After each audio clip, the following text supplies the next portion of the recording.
आगे बढ़ते बात करेंगे रूस यूक्रेन जंग को लेकर, जहां ब्रेक लगता नजर आ रहा है। रूस यूक्रेन जंग में ईस्टर ब्रेक लग रहा है।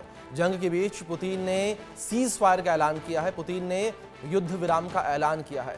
शनिवार शाम से रविवार रात तक सीज फायर रहेगा। ये बड़ी खबर सामने आ रही है।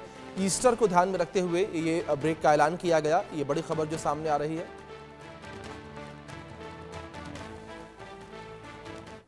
Out of humanitarian consideration, from 18 hours, from 6 p.m. until midnight, the Russian Federation declares an Easter truce. I order for this period to stop all the hostilities for this period from 6 p.m. until midnight, considering, and we expect the Ukraine to follow this example.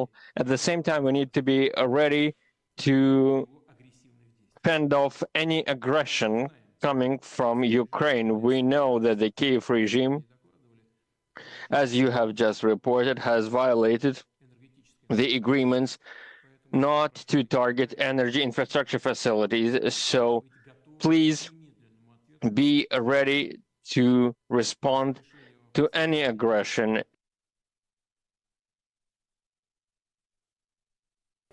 सहयोगी आशिक मीर जुड़ गए हैं, रुक करेंगे उनका तमाम अधिक जानकारियों के लिए। आशिक, जिस तरीके से सीज फायर की बात कही गई है पुतिन के द्वारा, किस तरीके से सीज फायर का ऐलान किया गया है और कहां से कहां तक किस क्षेत्र में सीज फायर रहेगा? देखिए अभिषेक, बिल्कुल यूक्रेन और रशिया की जंग में एक नया मोड़ आ चुका है।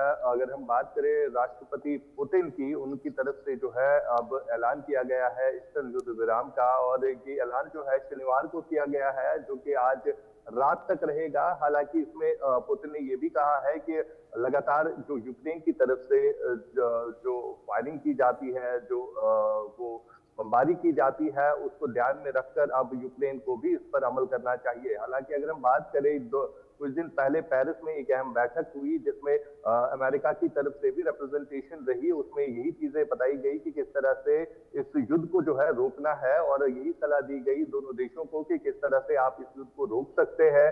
हालांकि अगर हम बात करें, जिसमें अगर हम रोबा को, जो कि अमेरिका के रिप्रेजेंटेटिव थे, उनके सेक्रेटरी है, उनकी तरफ से यह भी कहा गया कि अगर आप इस युद्ध को नहीं रोकते हैं तो अमेरिका इस युद्ध से पीछे हट जाएगा, उनका इस युद्ध के साथ कोई लेना देना नहीं रहेगा। यानी एक तरह से हम कह सकते हैं कि अमेरिका की तरफ से एक बड़ी स्टेटमेंट भी दी गई है।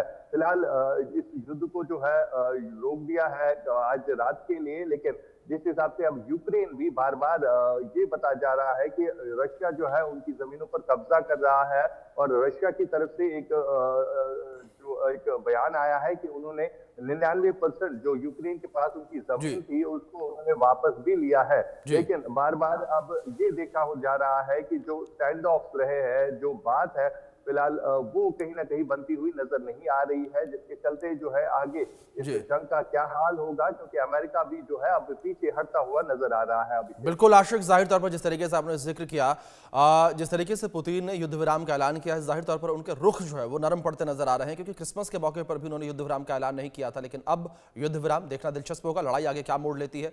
बहुत शुक्रिया जुड़ने के लिए और अपडेट्स के लिए।